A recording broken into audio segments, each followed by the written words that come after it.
All right, I'm back. So today is October 15th, 2020, and it's our Thursday 30 live video. And I think our shout out today, I've got the biggest class of new badasses I've ever had. I mean, this is crazy, the number of people we have right now joining the badass group. This is awesome for me because this group only started about a year ago, and I started it honestly because I just had people asking me questions. I really didn't have anything to sell or to kind of do these retreats or levels or memberships. I mean, I've started a few things, but honestly, I just did this to make sure that everybody has kind of a soft place to land. And of course, I would love it if you take my 40-hour training when you decide to become a supervisor. But I love that this group is growing. I hope you're telling your friends. I hope you're letting them know that it's a great place to ask questions. And so let me make sure that I'm, again, doing everything live. Guys, tell me if I'm not live or if you can't hear me. Just put it in the thread right here if you would. Thank you so much. And it looks like I'm on. All right, good deal.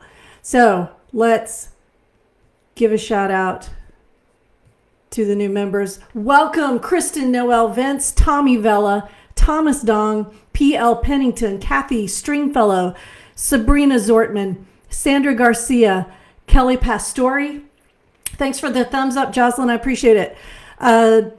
Shante Ray, Solanha Perez Road, Lindley Schwartz, Jenny Metzler, Noah Garcia, Deepak Krashik, Emily Grace Moorhead, Emily Brown Stone, Ani Mirasol, Tay Estravonta,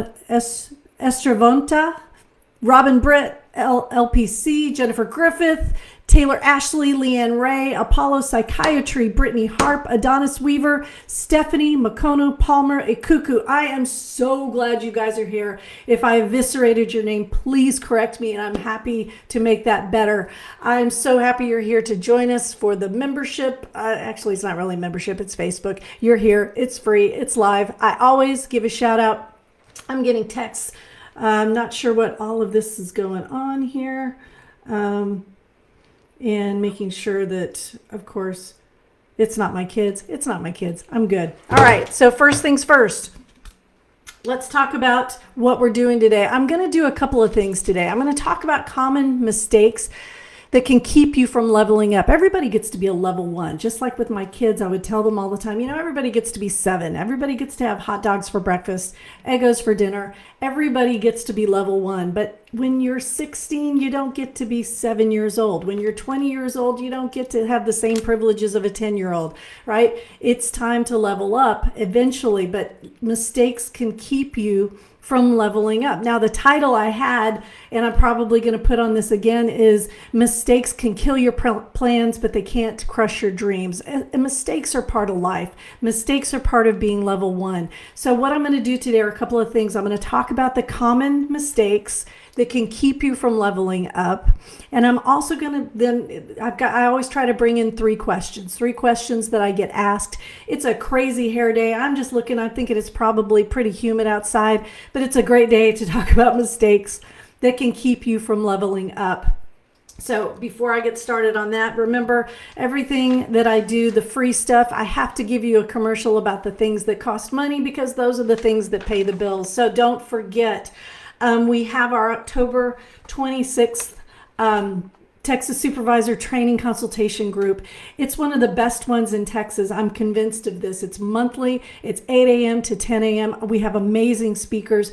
This month, October 26th, it's going to be Janie Stubblefield. She's an LPC Supervisor Rockstar as well as an LPC board member, and she's going to share with us common mistakes that supervisors are making, that they're seeing at the complaints board. She's going to talk to us about ethics, and I hope she gives us a little bit of an update about some future trends, things that they're considering, because they have a committee on the LPC board that looks at future trends, things that we need to be keeping an eye open for as license holders.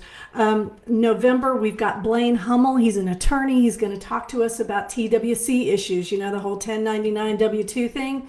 Yeah, he's going to talk to us about it at our supervisor training consultation meeting.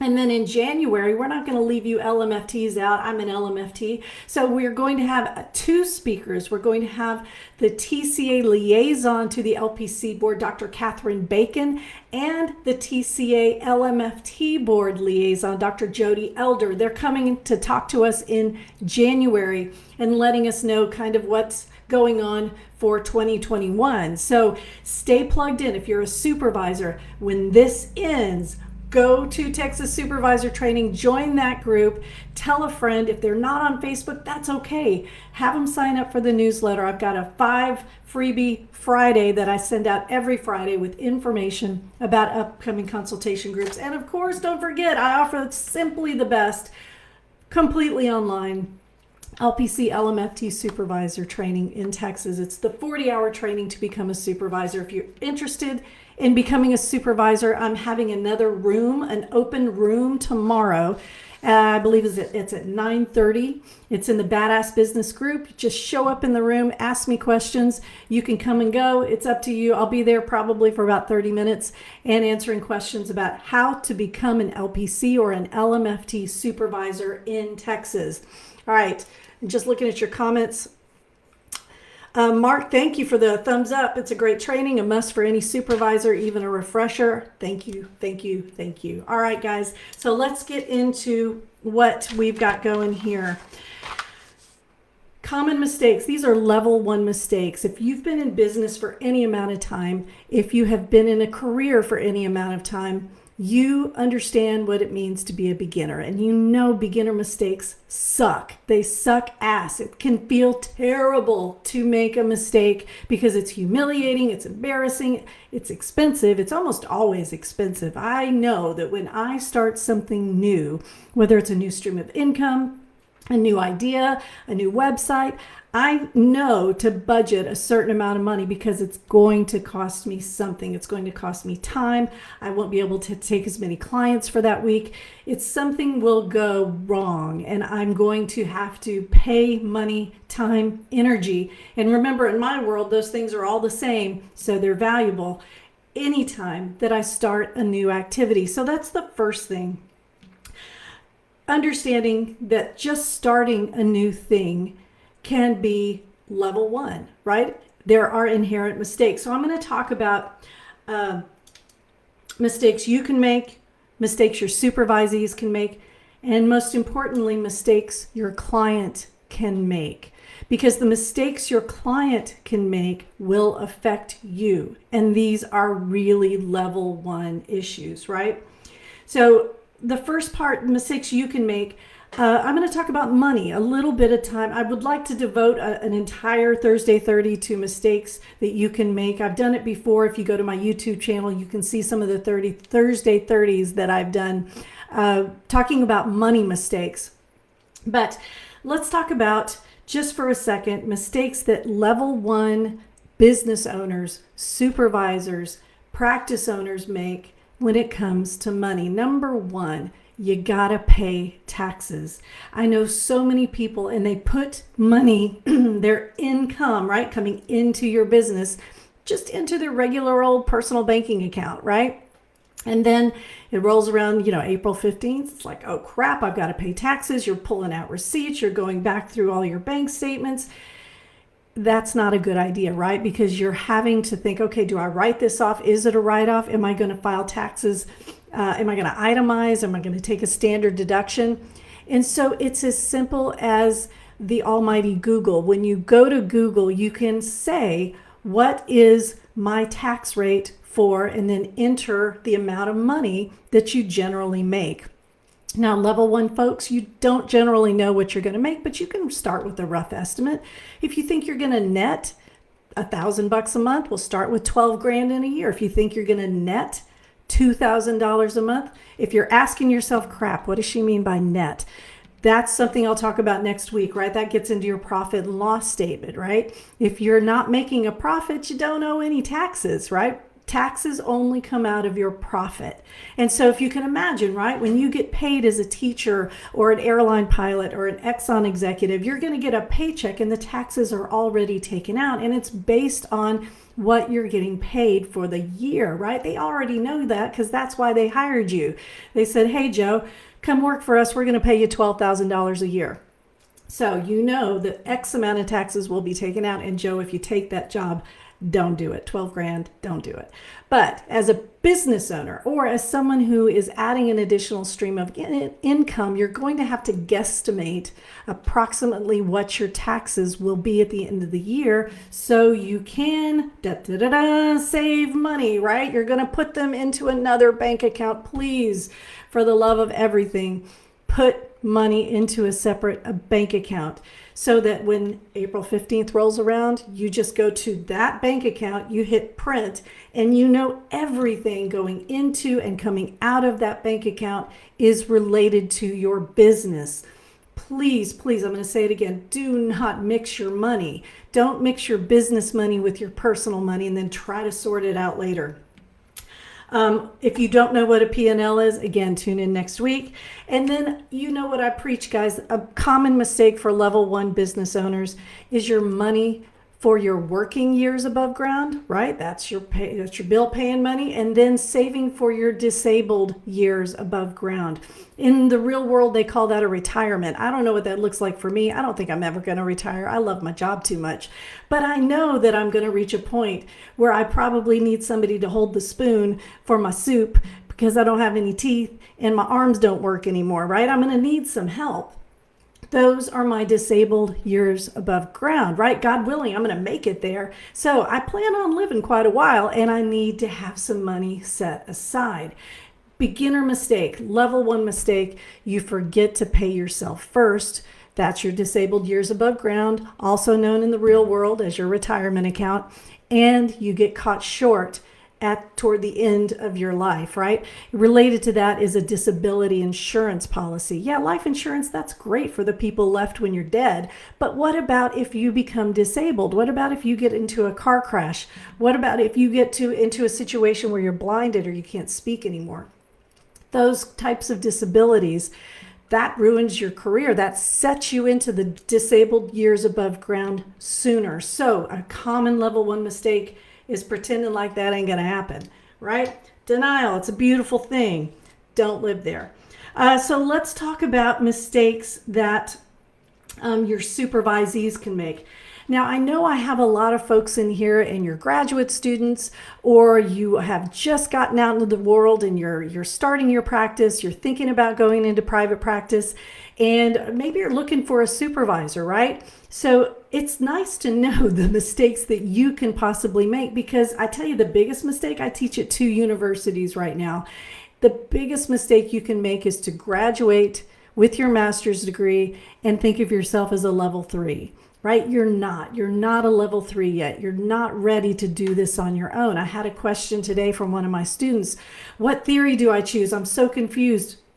If it's, is it my countertransference? Is it my theory? What's coming out of my mouth here? It's okay. You get a good supervisor, they can help you out with that. So common mistakes that supervisees make, operating from countertransference, right? You used to be a mom and now you're going to counsel as a mom, right? No, you have to have a theory. So a common mistake that your supervisees, your level 1 supervisees will make, they don't have a theory yet, and that's okay. But as a supervisor, you need to be aware that most of what comes out of their mouth in the early stages of their career is going to be from their countertransference, who their identity is, long before they ever get to you as a counselor, right? So if they were an airline pilot, they're going to talk like an airline pilot. If they were an Exxon executive, they're going to talk like an Exxon executive. They've only had 240 direct hours in their practicum. They're coming to you to get their 3,000. You got a lot of work to do. Another thing, level 1 mistakes, protected health information. It's not always part of your intern's job description, supervisee's job description, to learn how to handle protected health information. So helping them by teaching them is the best thing you can do. Having an orientation where you take them through how you want them to handle protected health information, sensitive client information. Another common supervisee mistake, too many sites or too many site changes, right? You can have a supervisee that's like, you know what, I got into a fight with my boss, so I'm quitting. Or you know what, I hate this setting over here, I'm quitting. You know what, I want to go to this DID clinic, I want to join that. Supervisees, don't take on a million sites. Don't site hop. Do some research ahead of time. I know you want your hours. I know you want a place that's going to give you 500 direct hours a week, right? Don't do it. Find a site that's going to give you quality hours and that your supervisor has some expertise in, right? And this brings me to supervisees. You know, this ties back to you, or I'm sorry, supervisors, this ties back to you. If you allow your supervisee to have 15 sites, right? And you're going to try to keep up with all that, not a good business plan. If you're going to allow your supervisee to go work in a clinic where you have zero expertise, that's on you. One of the biggest mistakes that can affect a supervisor is your supervisee is in over their head. That's kind of the definition of level 1, right? Understanding that your level 1 doesn't know what they're doing most of the time. Some of the time they do. They're super at whatever theory their university taught them, which is awesome. But they're going to need some specialized training, especially now in COVID, when they're having to do things through telemedicine or over who knows what kind of technology, right? So too many sites, site changes, operating from countertransference instead of theory. And my pet peeve, and I will make this a bridge, I will make this a segue to my next topic, taking too damn long to finish. All right, so here's my example. Are you going to go to a doctor that just did their residency kind of part-time?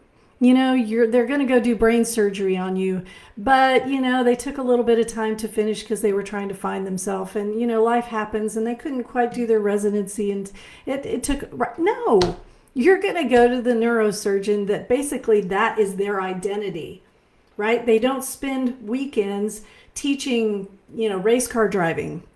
You know, they don't have 15 restaurants where they're the executive chef. You go to the neurosurgeon who sees themselves as a neurosurgeon, right? And that's their primary identity. Now, sure, they can have hobbies and other interests, right? But their primary identity is neurosurgeon. The only way to build up this identity is time and energy, right? Spending time on the topic, going and focusing and diving into it. And it's a passion and you can't get enough of it. And it's like your head is on fire and your topic is a bucket of water, right? You just can't get enough.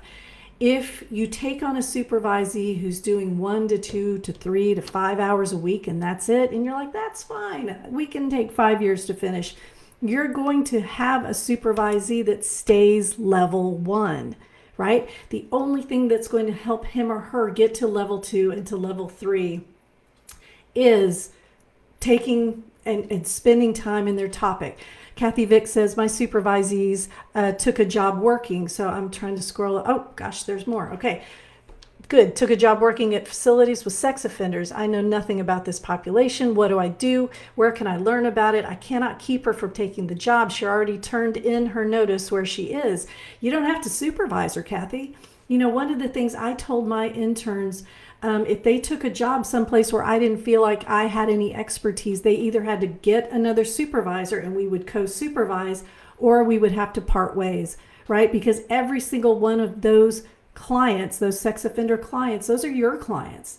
And so if your supervisee is getting trained by the best in the business, that's awesome. Well, let's make it legal, right? Let's make one of those folks her official supervisor for that site and that population. Make an agreement with that other supervisor, or let your supervisee know you can't take her from level 1 to level 2 to level 3, right? Remember, supervision isn't a formality. It's like a marriage. You are literally saying, what you do, I will take responsibility for. I mean, that's huge, right? So you have to be able to vet these folks, right? So that brings me to my third one, the mistakes a client can make. A client can think that your supervisee is an expert. Your client can think that you're an expert. Your client has no idea what all that alphabet soup is after your name. So this idea of a clear counseling identity, an idea of this is what I do, this is how I can help, will help your client from making the mistake. Keep them, hopefully mitigate the mistake of they don't know who you are, or they're confused and they don't know what they're getting. So, for example, so let's say that you are a part-time counselor. I hear this a lot. I'm finishing my degree. I'm getting my master's degree. I figure, I'll be a school counselor, or I'll be a this or that. I was an orchestra teacher after I got my counseling degree, right? So a lot of us think, well, I'll just be a part-time counselor. I'll take a couple of hours during the week, right? So the client doesn't know that they're only one of 5 people that you see every week. They think you have a full thriving practice. They think that you see clients 8 hours a day, every single day. They think you're an expert in your field, right? They don't know. And if they mistakenly think that you're the expert and you don't act like an expert, that mismatch of expectations can cause a problem. So that brings us to our new licensing board, the BHEC, and your rules, right? So when you think about, and this is another mistake with our new boards, right? With BHEC, Behavioral Health Executive Council, and your licensing boards, your LPC, your LMFT licensing boards, what do they cover, right? So a common mistake you can make is not to have the Behavioral Health Executive Council information in your paperwork, right? We're all having to transition. That's on my to-do list this week. I got to go through all my paperwork and make sure it's updated so my clients know where to report a problem, right? So BHEC can speak to your client and say, yes, this person has had X amount of hours to become a counselor. Yes, this person was under supervision. Yes, this person went to this kind of university, got this kind of degree, and passed this kind of exam. They are good to go. When they hold that license, they earned it. Public, you are protected, right? Your licensing board is going to dictate your scope of practice. That's going to let the consumer, your client, know, hey, look, this is what your counselor, the person in front of you, can do, right? They can do. And when you go to definitions in your licensing board and you see all the things you can do, all the titles that you can hold, that lets the consumer, right, the Texan in front of you, know exactly what it is they can expect. So a common mistake you can make is trying to do something you don't know how to do, you haven't spent enough time doing, you don't have a group or a tribe or a consultation group who can support you while you have questions. Remember, everybody gets to be level 1. If you want to try something new, make sure you have the training. Make sure you put in the time, and never, and this is Kate Walker, I'm going to stand on this, this is my opinion, never look at anything as part-time. Never, right? Always dive in. And of course, that doesn't mean you're going to isolate and your family will never see you again and your kids are going to be like, Mom, who? Or Dad, who? No, this just means that you dive into it with a passion so that you become the expert in that field, because that is what your client expects. All right, we have some time for questions. Number 1 question this week, is it hard to add another stream of income like courses? So I get asked that. This week, a couple of people asked me that. Yes, it is hard to add another stream of income like courses. Like anything else, you have things that you have to do, like match the number of words to how many words equal 1 hour. So for a 3 CE course, can you justify that this is truly 3 CEs, right? Is it truly going to take 3 hours? There are software issues. There is the issue of how do you purchase it, right? So you have to build a store. You have to have some way for clients to give you their money, or counselors if you're offering CEs. So yes, go back to what I said earlier. A common mistake, a common level 1 mistake is starting something new and not recognizing that there's this learning curve that you're going to have to master. And every learning curve costs time, energy, and money. That's just the way it is. It's okay. You can get through it. That's why we're here. That's why we're badass business builders, right? We're here to support one another so we can all be level 1. We can all make some mistakes and we can all grow our business. This is just helping you. I don't want to scare you. If I'm scaring you, I'm not doing my job. No, I want you to build courses. I just want you to understand everything costs something, and it's okay.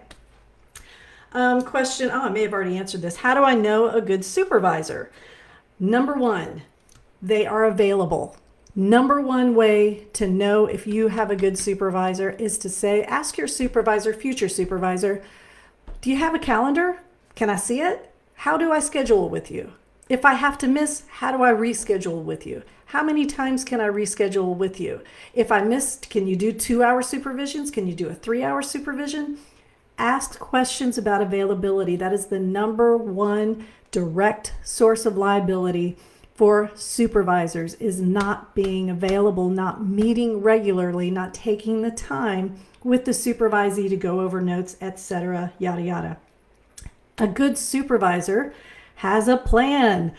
They have a plan for their records. They have a plan for no-shows. They have a plan to train you what to do in an emergency. A good supervisor will not charge for extra stuff, right? So they'll have a fee in the contract if you're outside of your agency, right? If you're going and hiring a private supervisor, they're going to have a fee, and they won't come back later and charge you rent for your office. They can't charge you rent. They can't charge you for things like, turning the lights on, right? You're an intern, you're a supervisee.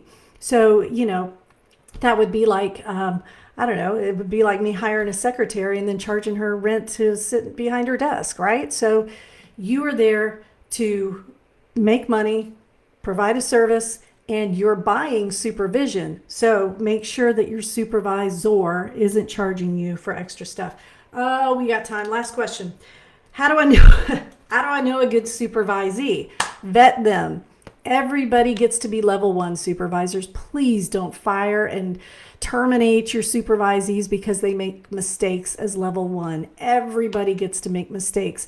Train them, evaluate them. The minute they walk in the door, evaluate them, set a bar, set teaching, learning objectives, and then evaluate them on a regular basis. Jocelyn wants to know, what does a good site look like? Great question. A good site will have a site supervisor. They will have somebody there while you're there. They're not just going to turn you loose. A good site will have a HIPAA compliant means of protecting client information. So that's your notes, that's their scheduling book, that's the way they answer the phone. A good site will protect you. They're not going to have clients texting you directly or emailing you directly. There should be a buffer between you and the clients that you see. And that's just a start. I know, let's see, another thing about good supervisees.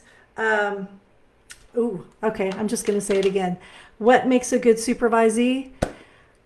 Me personally, I'm going to own it. A part-time supervisee for me is a no-no, right? I'm not going to take on a supervisee who just wants to do private practice, who just wants to work in my office 4 or 5 hours a week, and that's it. I'm not going to take on anybody who is just taking those 3,000 hours slowly. I won't do it, right? I want the neurosurgeon of supervisees. I want the person so passionate about becoming a counselor and shining up that counselor identity and becoming a counselor. That I can't stop them, right? There's nothing that would get in their way, right? I truly believe that mistakes cannot crush your dreams. They can mess up your plans just like COVID did, but they can't crush your dreams. So I want a supervisee who wants it so much they can taste it, and they'll get their hours done in 2 years, 2.5 years max. All right. That's it. Oh my gosh, I went all the way up to the hour. This is Dr. Kate Walker with your Thursday 30, October 15th. We were talking today about mistakes that can keep you from leveling up. Everybody gets to be level 1. Everybody gets to make mistakes. So plan accordingly. You guys have a great week. I will see you next Thursday.